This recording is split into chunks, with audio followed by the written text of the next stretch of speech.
Bonjour tout le monde, au programme de cette vidéo, nouveauté maquillage. Nous allons parler de la nouvelle palette de Natasha Denona que je teste maintenant depuis quelques jours. Donc j'ai déjà eu le temps d'explorer un petit peu, de me faire un premier avis, on va dire. C'est pas un avis définitif, mais voilà, j'ai quand même quelques petits trucs à vous dire. Mais j'ai d'autres nouveautés à vous présenter aujourd'hui. Les nouveaux bronzers de chez NYX que j'attendais avec impatience. Fenty a sorti aussi trois nouveaux blushs. Une gamme de blush là avec 3 teintes différentes, donc j'en ai acheté un et on verra si j'inclus d'autres nouveautés ou pas dans cette vidéo au fur et à mesure selon le temps que ça me prend. Mais on va commencer par la Golden Palette de Natasha Denona que j'ai acheté sur le site de Sephora dès qu'elle est sortie. Et tout d'abord, qui a craqué? Qu'est-ce que vous en pensez? Voilà, est-ce qu'elle vous tente? Est-ce qu'elle vous tente pas? Je vous attends dans les commentaires, je suis curieuse de savoir. Je crois qu'elle est... pas que ça fait polémique, j'irai pas jusque là, mais les avis sont très mitigés de ce que j'ai pu voir un petit peu sur Instagram déjà. Je sais qu'il y a des personnes qui l'adorent déjà, qui sont fans des couleurs, etc. Et je sais qu'il y a des personnes qui sont presque un petit peu en colère. J'ai pu sentir un peu sur les réseaux, genre oui, on nous prend pour des pigeons et tout. Bon, je sais pas, hein, vraiment, si l'idée de Natasha Denona, c'était de vous pigeonner en sortant cette palette. Mais voilà, je sais que ça a créé quelques contrariétés parce qu'en fait, c'est une version réactualisée de l'ancienne Gold palette de Natasha Denona qui était sortie. Je vous préviens, elle est pourrie ma palette. Ne poussez pas des hurlements, je l'ai beaucoup utilisée, donc forcément, bah... ça donne ça. Voilà, elle est toute cracra. Donc l'ancienne Gold palette de Natasha Denona qui était sortie en 2018, il me semble. Et l'idée, c'était de... attendez, est-ce que je suis dans le cadre? Oui, je suis dans le cadre. C'était de, voilà, de faire une nouvelle version, une version plus moderne, on va dire, de l'ancienne Gold palette. Et donc, elle a sorti la Golden palette dans un format différent. Et... elle a enlevé, et je trouve ça... enfin, ce n'est que mon petit avis, attention. Là, tout ce que je vais vous dire... c'est juste moi qui le pense. Après, vous aimez pas, vous êtes offusqué ou pas, et si vous êtes offusqué, en fait, rien ne vous oblige d'acheter cette palette si elle ne vous plaît pas. Bref, vraiment, vous le gérez, gérez vos émotions, s'il vous plaît. Donc je vous disais, elle a enlevé cette touche de bleu-vert comme ça qu'on pouvait retrouver dans l'ancienne Gold palette. Et bien que j'aime beaucoup l'harmonie qu'on va retrouver dans cette palette, vous savez que c'est le genre de couleur que j'adore porter moi personnellement, bien que ce soit très classique, je vous l'accorde. Une petite touche de bleu, ouais, une petite touche originale dans cette palette, ça aurait été sympa. J'étais fan de ce fard-là dans l'ancienne Gold palette et bon, écoutez, on verra. Peut-être elle mettra ça dans la version mini qui risque d'arriver, je pense, incessamment sous peu. Hein. On connaît Natasha, elle nous sort d'abord les grandes et après il y a les mini qui arrivent. Sur Instagram, je vous ai fait des swatchs en direct où vraiment je vous détaille toutes les teintes, les différents finis, comment est-ce que, enfin, on peut voir comment est-ce que ça swatch, etc. Les anciennes teintes qui existaient déjà, celles qui sont nouvelles, celles qui ont été reformulées. Donc je vous invite à aller voir ça en détail. Voilà, sur Instagram, la loge de Gabrielle. Donc on est clairement sur une palette à thème autour du doré. Donc quand on me dit c'est très monochrome, bon, bah, c'est l'idée en fait de ce genre de palette autour d'un seul thème en fait. Là, le thème c'est le doré, donc forcément... bah, les lumineux vont tourner autour du doré et les mats, on va tourner autour de teintes qui s'accordent avec les lumineux dorés. Après, je trouve ça plutôt bien pensé, plutôt bien décliné en fait au niveau des fards lumineux et des mats aussi. Hein. Je trouve que les mats, on varie pas mal au niveau des sous-tons et pour les lumineux aussi. Même si on reste sur le même thème, on va pouvoir varier quand même le rendu au niveau des teintes avec les fards qu'elle a mis dans cette palette. En tout cas, les make-up que j'ai fait, les deux que j'ai fait, j'ai réussi à faire deux tonalités quand même assez différentes, bien que ce soit, encore une fois, voilà, très monochrome autour du doré. Et au niveau des textures, de ce que j'ai pu voir, écoutez, c'est du Natasha Denona. Ça se passe très bien, ça swatch bien, c'est pigmenté, les lumineux sont jolis, de belles textures, de jolies paillettes. Sur les métallisés, c'est très fondant, très lumineux. Sur les scintillants pailletés, les paillettes sont très jolies, c'est... pas grossier du tout, ça se travaille facilement. Je vous ai swatché les teintes qui sont identiques, enfin normalement identiques par rapport à la première version. Les mats, effectivement, tout est identique. Pour les lumineux, il y a quand même des variations. Par exemple, sur le doré, là, c'est la teinte Oro. Dans l'ancienne version, je trouve ça quand même... alors c'était plus poudreux, moins fondant sous le doigt, mais je pense que vous pouvez voir que l'ancienne version, là, ça dégage un petit peu plus de lumière. Sur la teinte au rhum qui est ici, ça a été reformulé également. La nouvelle version en haut, l'ancienne version en bas. Je préfère la nouvelle version plus fondante. C'est pas tout à fait la même teinte. Il y a une petite variation. Vous voyez, c'est un tout petit peu plus foncé peut-être ici. Mais là, plus fondant et plus lumineux. Donc, je préfère la nouvelle version. Sur cette teinte-là, Alchemist. Oui, je sais, on dit pas comme ça, mais je le dis comme ça. Il n'y a pas vraiment de variation. Et sur les autres lumineux, là, que j'observe, c'est assez... Enfin, franchement, il n'y a pas beaucoup de différence. Peut-être là, un tout petit peu plus lumineux ici. Sur la nouvelle version, c'est quand même assez semblable. Après, sur les teintes, voilà, ça va pas être... on sent que c'est pas les mêmes formulations sous le doigt, du côté des lumineux. Je vais me maquiller, continuer à vous en parler en même temps. Donc, je vais commencer par prendre cette teinte ici. Je vous préviens, j'ai des rendez-vous pro, là.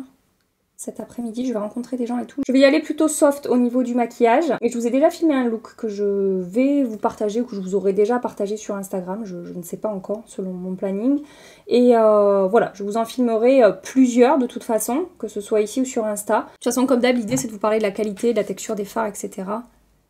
Si vous voulez des make-up ultra travaillés, style make-up artiste, de ouf et tout, bon...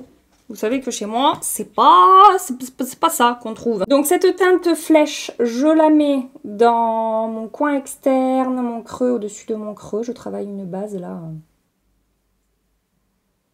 avec cette teinte.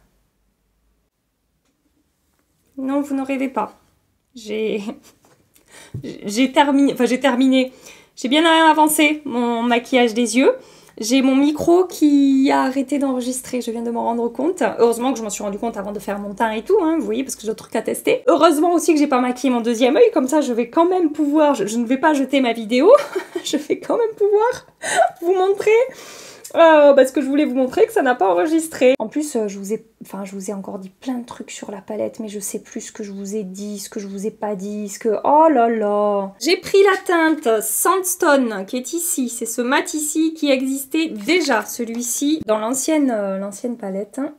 Donc, j'intensifie un petit peu plus, j'apporte un petit peu plus de dimension à mon creux et à mon coin externe. Pour les mats que j'ai pu tester jusque-là dans la palette, ça se passe très très bien. Hein. Qu'est-ce que je vous ai raconté du coup par rapport à cette palette Natasha Denona? Je vous disais que pour celles qui me disent c'est très classique, voilà, on retrouve forcément le même genre d'harmonie de teinte, de fini, etc. ailleurs.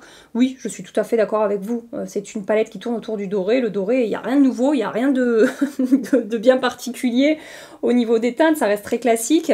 Forcément, on va pouvoir retrouver certains types de teintes dans d'autres palettes, comme par exemple, je sais pas moi, dans la bronze palette, vous avez, vous voyez, un ou deux fards qui pourraient se rapprocher de ce qu'on va trouver dans la gold, bien que dans la bronze palette, ce soit quand même beaucoup plus bronze orangé, justement, que dans la golden, où c'est beaucoup plus doré. Mais oui, voilà, rien de bien innovant au niveau de l'harmonie, quoi. Ça, c'est certain.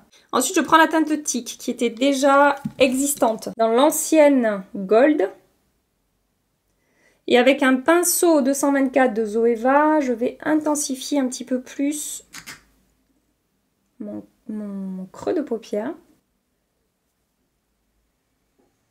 Ensuite, Log, ici, existait déjà dans l'ancienne version. Je vais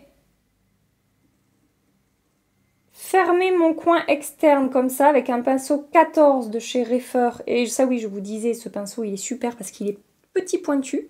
Et en même temps, donc il dépose la matière de manière assez précise et intense. Et en même temps, il floute les contours. Donc pour ce que je suis en train de faire là, c'est-à-dire intensifier mon creux, faire le fermeture comme ça là et remonter et tirer la matière dans le creux, ça fonctionne trop bien. Ensuite, je vais prendre la teinte Mliko qui est ici. J'ai testé plusieurs fois cette teinte, elle n'existait pas dans l'ancienne version. C'est un mat entre la crème et la poudre. J'adore cette teinte pour illuminer comme ça mon coin interne, ou bien, mon coin interne sur la paupière, ou bien le coin interne ici. Vous savez, c'est vraiment le genre de teinte parfaite sur ma carnation pour ouvrir le regard, réveiller le regard là quand on illumine un petit peu ici. Je prends la teinte Nubia qui est ici, qui est définitivement le lumineux que je préfère dans la palette. Il n'existait pas ce fard dans l'ancienne version. On a une base donc forcément un petit peu dorée. Vous voyez, je l'ai swatché ici. Là, on a un doré plus marqué au niveau scintillant pailleté. Là, c'est effectivement un fard doré, mais plus neutre en fait. Je sais pas comment dire. Et les petites paillettes à l'intérieur, on a effectivement du doré, mais on a aussi un petit peu de bronze marronné. On a aussi des paillettes un petit peu plus argentées, glacées en fait. Il est trop beau ce fard. C'est pailleté scintillant. Ça dégage une jolie lumière. La texture est très fine, très jolie. J'adore ce fard. Ensuite, je prends la teinte Varis. Celle-ci, elle existait déjà dans l'ancienne palette. Pinceau E55 de Sigma. Je dépose ça en aplat dans mon coin externe. Voilà. Je prends la teinte Cava qui est ici, qui existait déjà aussi dans l'ancienne version. Et je mets ça par-dessus Mliko que j'avais mis dans mon coin interne. Et pour en revenir à Nubia, je vais revenir tapoter un peu là parce que je veux que ça ressorte un peu plus tous les reflets et tout. C'est vraiment un genre de teinte pour des maquillages en 2 minutes, des make-up qui se voilà, des teintes qui se suffisent à elles-mêmes. Make-up express, simple, rapide, efficace. Ça marche trop bien aussi. Hors caméra, je vais avancer le teint et je reviens avec vous pour les autres nouveautés que j'ai à tester. Je vais continuer le maquillage des yeux. Je reprends la teinte flèche ici que je vais mettre tout le long du ras de cils inférieur. Et je remonte ici dans mon coin externe. Je vais prendre la teinte Aria qui est ici. J'intensifie un petit peu plus le ras de cils coin externe ici. Je prends la teinte Oro qui est le fard le plus doré de la palette. Qui existait déjà, qui a été reformulé. C'est celui, je vous disais, que je préfère au niveau de son intensité dans l'ancienne version.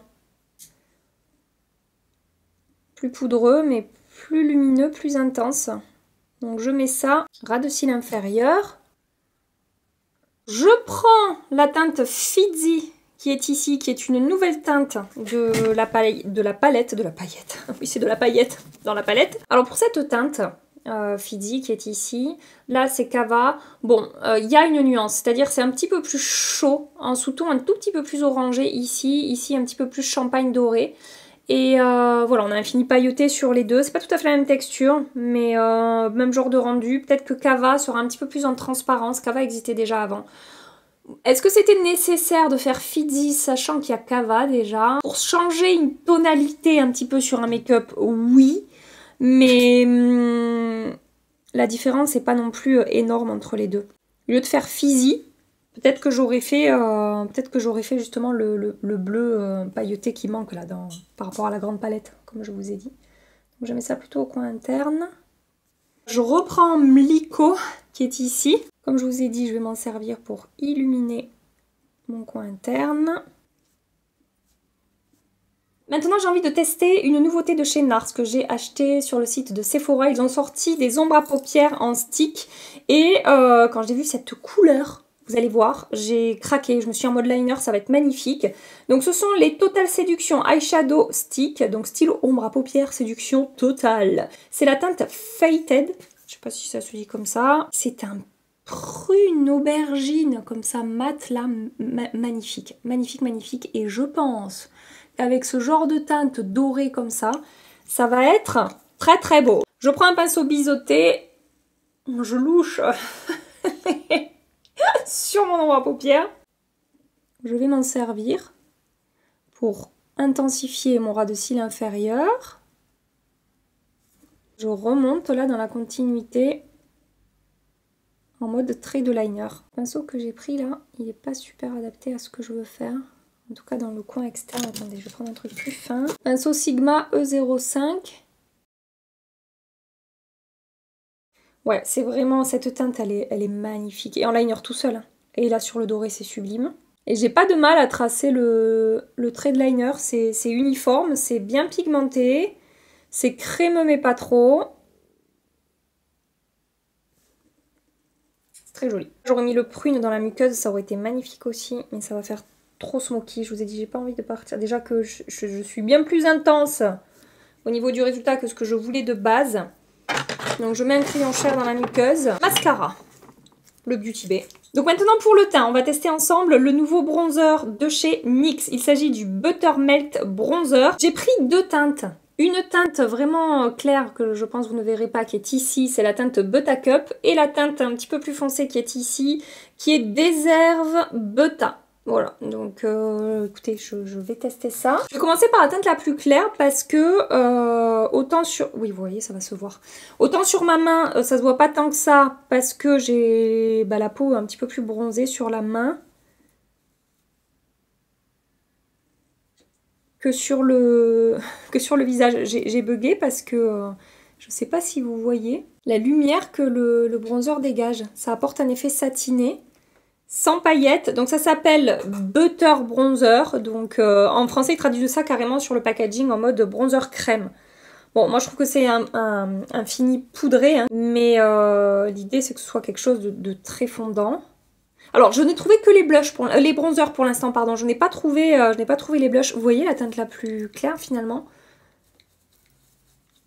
Ça va complètement à mon teint. C'est parfait au niveau de la teinte. Ça s'est appliqué mais vraiment très très très facilement. Vous avez vu comment la matière s'est diffusée, estompée, mise en place. Et vraiment ça apporte cet effet que j'adore, c'est-à-dire je pensais pas que ce serait aussi joli en fait sur la peau. En voyant le swatch, vous voyez ça fait vraiment un effet poudreux sur la main. Je me suis dit qu'est-ce que ça va être ça finalement. Et là en tout cas la teinte claire, je pensais pas que ce serait franchement aussi jolie et que cette teinte rendrait aussi bien finalement sur ma carnation. Par contre c'est poudreux, hein, prélevé au pinceau, allez-y doucement parce que ça, vous savez, ça décroche quand même pas mal de matière. Donc là j'ai pris la teinte un petit peu plus foncée, alors vu comment c'est bien ressorti sur ma peau de l'autre côté, la teinte la plus claire, c'est quand même bien pigmenté. Je pense qu'il va falloir faire attention. J'ai cette rougeur là qui me gonfle, mais qui me gonfle. Bon, c'est pas grave. J'estompe sur mon poignet avant de venir déposer la matière pour pas me retrouver avec trop de produits à estomper après. Mais par contre, la texture et la matière, c'est vraiment très très très joli. J'ai l'impression qu'il est plus lumineux le Buttercup que le Deserve Butter. Et finalement, sur la peau, peut-être un peu plus orangé que ce que je vois là. Vous voyez, j'ai l'impression qu'en fait les teintes ne ressortent pas exactement de la même manière sur la peau que dans les boîtiers. Que ce soit la teinte claire, qui finalement, regardez, ressort très bien sur ma carnation, ou cette teinte plus foncée qui est finalement plus chaude, un peu plus orangée que ce que je pensais. Je préfère l'effet un petit peu plus satiné. Ouais, définitivement, c'est plus lumineux sur la première teinte là. Et la texture est vraiment jolie. Il n'y a pas d'effet épais du tout sur mon teint. Après, pour comparer au dernier bronzer que j'ai testé, que ce soit celui de chez Kiko ou celui de chez RMS, je dirais ça sera un tout petit peu plus fin, floutant, bien que ce soit très beau là. Et par rapport au Kiko, c'est assez similaire en fait, je trouve, par rapport au Kiko. Alors la teinte, ce n'est pas la même. Mais on aura un petit peu le même genre de fondant sur la peau, le même genre de lumière et une très jolie texture qui ne marque pas et qui ne fait pas du tout d'effet sec ou épais sur la peau, quoi. C'est très très joli. Notre chère Rihanna nous a sorti 3 nouveaux blushs, il me semble, enfin une gamme avec 3 teintes. Ce sont les Hot Cheeks Velour Blush Lighter, donc blush et highlighter. J'ai pris la teinte Juicy Peach. Alors j'avais peur parce que sur le site de Sephora, j'ai quand même pris le risque, mais j'avais l'impression que ça allait être très pailleté. Et en fait, quand j'ai ouvert le boîtier, c'est satiné. Ça dégage une belle lumière, vous voyez. Mais c'est pas pailleté. Pinceau numéro 7, It Cosmetics. Pareil, la pigmentation, ça... En plus, là, je prends un pinceau assez dense. Ça ressort un petit peu plus rose que ce que je pensais. Je suis contente parce que sur le site... ça avait l'air justement plus rose que ça. Quand j'ai ouvert, je me suis dit, aïe, ça va être beaucoup plus pêche dorée que ce que je pensais. Et finalement, là, premier coup de pinceau, On a un côté pêche, mais finalement la teinte prédominante, ça reste le rose. Vous avez vu comme ça c'est bien appliqué. Donc effectivement, hein, c'est un blush highlighter. Ça a rajouté encore plus de lumière par-dessus le bronzer.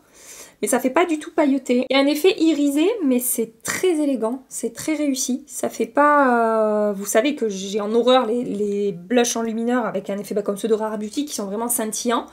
Là, si les Rare Beauty, vous les trouvez trop scintillants comme moi, on n'a pas du tout le même genre de rendu. On a un effet blush highlighter, mais fondu sur la peau et sans vraiment de particules de lumière. On a une lumière un petit peu dorée qui se dégage, mais c'est léger. C'est pas un doré grossier en fait, c'est pas un truc qui fait vraiment jaune là sur ma peau. Et alors attendez, je vais vous donner une info et je pense que je vais en profiter pour le tester parce qu'on va se rapprocher un petit peu du jour de teinte. NARS a reformulé une partie de ses blushs. Les packagings ont un peu changé. D'ailleurs, on est passé sur des packagings vraiment carrés. Ils n'étaient pas vraiment comme ça, les blushs, il me semble. Donc, on est dans la gamme de blushs classiques hein, chez NARS, les blushs fard à joues poudre. Et j'ai acheté la teinte Tauride qui va également être un pêche rosé comme ça. Donc, est-ce que je testerai pas ça de l'autre côté? Là, on a un effet légèrement satiné peau crémée. Là, c'est un effet blush highlighter. Là c'est lumineux mais vous voyez ça va juste apporter je pense un petit peu d'éclat. C'est un pinceau Real Techniques, il y a même plus il est tellement vieux ce pinceau, mais toujours très très bien, hein, les pinceaux Real Techniques ils sont super. Qu'il n'y a plus la référence dessus. Oui c'est ça, c'est le même genre de teinte, donc ça c'est chouette. Et je vous confirme ce que j'ai dit au niveau de la lumière, c'est-à-dire un effet légèrement satiné qui va dégager un tout petit peu d'éclat. Mais pas un effet highlighter comme ce côté. Déjà les blush poudre NARS de base, avant qu'ils reformulent, je les ai toujours adorés, hein, les blushs. Il y a une teinte Behave là, un rose nude magnifique que j'adore. Ils étaient déjà très très fins, très beaux sur la peau. Et là, j'ai l'impression que c'est encore plus fin. Et plus facile à travailler aussi, j'ai l'impression, je sais pas. Attendez, je cherche mon pinceau bronzer. Je sais pas comment vous décrire ça, mais en tout cas, ça s'est super bien passé. Ce que j'aime bien faire en ce moment, depuis que j'ai découvert cette merveilleuse chose-là de Natasha Denona, le fond de teint, parce que je cherche un pinceau, le fond de teint poudre, c'est de flouter un petit peu les contours de mes blushs et bronzers. Surtout quand j'ai la main trop lourde, c'est-à-dire à chaque fois que j'applique du blush et du bronzer. Du coup, si vous avez de la texture de peau, j'aurais plutôt tendance à vous recommander un fini comme le NARS, qui sera moins lumineux que le Fenty, mais qui du coup, voilà, risquera moins, si vous avez vraiment la texture de peau, d'amplifier la texture de peau. Ça n'a pas amplifié la texture de peau, mais là c'est plus, comment dire, c'est plus safe pour vous, si vous partez sur une texture sur un fini un petit peu moins lumineux que sur le Fenty, mais avec le même genre de teinte du coup. Donc... très bien. D'autres infos à vous donner, mais là je me suis ratée au niveau des teintes, donc je vais en commander d'autres et on en reparlera. Mais Maybelline a sorti des nouveaux blushs comme ça, lumineux. Ce sont les Sun Kisser Blush et j'ai acheté deux teintes, je crois que c'est sur Beauty Bay, mais ils sont arrivés chez Amazon. Et donc comme je vous l'ai dit, je me suis plantée au niveau des teintes. Alors là, cette teinte-là, c'est une teinte qui fera surtout office d'enlumineur sur moi, hein, pas vraiment de blush. Après sur des teints plus clairs, pourquoi pas. C'est la teinte 08 Shades On et là à côté, ça fait tout à fait office de blush, hein, c'est la teinte 06 City Sizzle. Mais en fait, en swatchant, je me suis rendu compte qu'il y avait de grosses paillettes dorées à l'intérieur. Ouais, vraiment, là, je le revois au swatch. Il y a vraiment... là, la teinte est très belle, hein, mais il y a de grosses paillettes dorées à l'intérieur. Donc, clairement, pas ma cam. Et, mais je vais quand même commander d'autres teintes. Il y a des teintes plus roses. Et j'ai l'impression, enfin, j'espère, moins pailletées. Parce que, par exemple, cette teinte-là, qu'on ne voit pas là, il y a un effet lumineux, mais pas du tout pailleté. C'est un effet lumineux highlighter en fait. Je voulais vous donner l'info qu'il y avait ça qui est sorti. Et il y a aussi ça qui est sorti, que j'ai acheté. Il faudra que je teste avec vous. Cette palette, elle est propre, hein. Cette palette que je vous avais partagée sur Instagram de chez Tarte. C'est la Shape Tape Glow Blush Bar. Donc un blush très pailleté ici. Un blush satiné ici et un enlumineur ici. Et j'ai acheté d'autres nouveautés qui sont sorties. Je sais pas si vous avez vu. Givenchy a reformulé, a repensé toute sa gamme des poudres très connues. Là, j'ai pris un format voyage pour tester les prismes libres et j'ai pris la teinte 02 satin blanc. Donc on en reparlera. J'ai pris aussi un des nouveaux trios qui est sorti chez Sephora Collection avec un mat, un satiné et un pailleté. Ouh loulou, ça a l'air très joli ça. Et dernier produit que j'ai testé avec vous aujourd'hui, j'ai acheté un des nouveaux baumes à lèvres de chez Clarins. Il s'agit du Lip Oil Balm. J'ai pris la teinte 03. J'imagine que l'idée c'était de décliner leur fameuse huile à lèvres qui a tant fait le buzz là, les Lip Comfort Oil, que moi personnellement voilà, c'est bien, mais j'ai pas trouvé ça sensationnel. Et je me suis dit qu'on allait voir ça, ce que ça donne. Donc teinte numéro 3. La teinte est très jolie. Nude comme j'aime. Hyper facile à porter. Ils nous disent tout le pouvoir des huiles dans un baume teinté. Alors je suis tout à fait d'accord dans le sens où ça a vraiment une texture huile une fois qu'on l'applique sur les lèvres. L'iconique Lip Comfort Oil se réinvente dans un baume offrant une double performance maquillage et soin. Il laisse les lèvres douces et hydratées. Effet Baby Lips, action peptide repulpant. Alors l'effet repulpant, ça sera juste sur le côté lumineux, hein. Il n'y a pas d'effet mentholé, piquant, tout ça. Hydratation parfaite, lèvres rebondies. Les lèvres sont réparées, nourries, repulpées, couleur naturelle, brillance lumineuse. Pigmentation légère, je trouve, hein. En tout cas sur la teinte que j'ai, ça teinte légèrement en transparence les lèvres. Ça a rehaussé un petit peu la couleur de mes lèvres de manière très naturelle. Et un effet un petit peu glossy. Mais j'ai des produits comme ça, soin maquillage, qui sont plus glossy, plus brillants. Là, c'est... après, c'est joli, hein. C'est joli. Voilà. Bon, bah les amis, ce make-up touche à sa fin. Je reviens ce soir pour la tenue. Bon, des ombres à paupières, je sais que ça tient. Je l'ai testé 2 fois, ça n'a pas bougé. Mes blush bronzer, voir un petit peu comment ça évolue. Ça évolue, hein. Et on reparlera aussi du baume à lèvres. Je vais voir aussi comment est-ce que ça tient. Et je vous remontre sur les yeux, sur le teint, c'est beau, hein. C'est vraiment beau. Je suis vraiment contente des produits que j'ai testés aujourd'hui. Le produit NARS aussi, là, en liner magnifique, j'ai beaucoup aimé. De ce côté, tout va bien aussi. C'est positif pour l'instant, hein, au niveau des produits testés aujourd'hui, des textures, des rendus, des finis. La manière dont les produits se sont travaillés et tout, franchement, voilà, très bien pour l'instant. Je vous montre ça d'un petit peu plus loin. Écoutez, je vous retrouve ce soir, je vous fais des bisous et je vous dis à tout à l'heure. Ça fait presque 11 heures que j'ai appliqué le maquillage, j'ai fait une retouche sur ma zone T au niveau du sébum avant d'allumer la caméra, mais c'est tout, je n'ai pas touché au reste de mon make-up. Faisons un point sur les yeux, ça n'a pas bougé, migré, j'ai pas de chute, j'ai 2-3 paillettes qui se baladent là sur le haut de ma joue, mais franchement, quasiment rien, ça tient très bien sur moi, les fards Natasha Denona. Après, je sais que sur certaines personnes, rapidement dans la journée, ça se mélange, ça devient brouillon, ça reste pas en place. Moi vraiment, je n'ai aucun souci de tenue sur les fards Natasha Denona. Sachez que j'ai vu ça dans l'après-midi, les nouveautés Natasha Denona de la collection Golden sont arrivées sur Look Fantastic à l'heure à laquelle je vous parle. Des fois ça change en cours de route, donc j'espère que ça va rester comme ça. Mon code GABLF passe sur la collection, si jamais vous voulez craquer. Et du coup, j'avais pas commandé, mais j'ai commandé le gloss et la palette d'enlumineur. Je sais que c'est très pailleté, mais je veux voir les textures et tout, vous en parler un petit peu, vous dire voilà ce que c'est sous le doigt, ce que ça donne sur la peau, etc. Donc j'ai quand même pris ça. Et pour en revenir à ce que je porte aujourd'hui, bon, le produit NARS n'a pas du tout bougé. J'adore en liner, c'est vraiment très joli. Blush et bronzer, laissez-moi attraper ça. Écoutez, des deux côtés, ça a très bien tenu, ça n'a pas bougé. Je crois que ce que je préfère entre les 2 blushs que j'ai testés aujourd'hui, c'est le blush Fenty. Je suis vraiment très contente de sa texture malgré son fini lumineux, le fait que ce soit un blush highlighter sans paillettes, sans effet scintillant, avec une texture vraiment très fondante et qui va pas marquer la peau comme je vous ai dit, qui fusionne très bien. Ça fait un effet peau un petit peu hydratée, en bonne santé. Vraiment, j'ai beaucoup aimé le résultat de ce blush.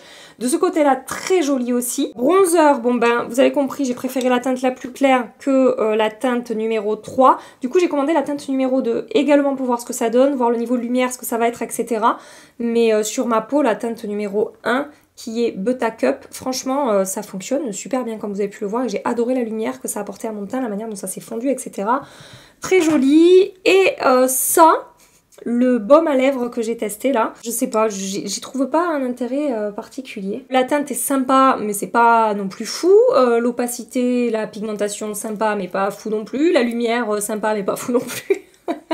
Et la tenue, c'est pas fou non plus. C'est-à-dire que là, dans une demi-heure, ouais, il faut que j'en réapplique. Voilà, donc bon, si vous aimez bien le rendu, après c'est très confortable, très agréable à porter, ça prend soin des lèvres, ça nourrit, ça hydrate tout ça, donc c'est intéressant. Si vous aimez les trucs faciles à appliquer, pourquoi pas? Maintenant, je suis pas sur, voilà, sur le produit qui me fait craquer. Je saurais pas dire quel est pour moi le produit star de cette vidéo. Bon, la palette, parce que je sais qu'elle était très attendue, que je vous dis, elle fait quand même pas mal parler d'elle, etc. Mais vu que c'est quand même très très classique, est-ce que c'est ça le produit star? Je ne sais pas. Peut-être le blush. Ah, et le bronzer NYX aussi. Peut-être ça? Oh. Petite info avant de partir pour les personnes qui sont toujours là à la fin de la vidéo. Vous avez un concours sur mon compte Instagram, la Loge de Gabrielle, pour gagner 2 entrées au salon du maquillage, le premier salon du maquillage en France, organisé par Charlotte de Monochrome Beauty, c'est The Beauty Experience. Donc vous pouvez remporter une place pour vous et un +1, une personne avec qui vous voulez venir. Donc voilà, si jamais ça vous intéresse, vous avez le lien de mon compte Instagram dans la barre d'infos. N'hésitez pas à aller jeter un œil, à participer. On sait jamais, peut-être que vous serez l'heureuse ou l'heureux gagnant de ce concours avec The Beauty Experience. En tout cas, j'espère que cette vidéo vous a plu, que ça vous aura permis de découvrir ou de redécouvrir ou d'avoir voilà, un petit peu plus d'avis sur des nouveautés, j'ai failli tout faire tomber, qui sont sorties récemment. Comme je vous ai dit, j'ai encore plein de trucs à tester avec vous, donc on se retrouve très bientôt pour, voilà, pour d'autres vidéos crash test ou revues sur des nouveautés. Si ça vous a plu, si vous avez passé un moment sympa ici, merci de liker avant de partir, pensez à vous abonner pour ne pas manquer les prochaines vidéos. En attendant notre prochain rendez-vous, je vous fais des milliards et des milliards de bisous. Prenez soin de vous et à très bientôt. Bye bye.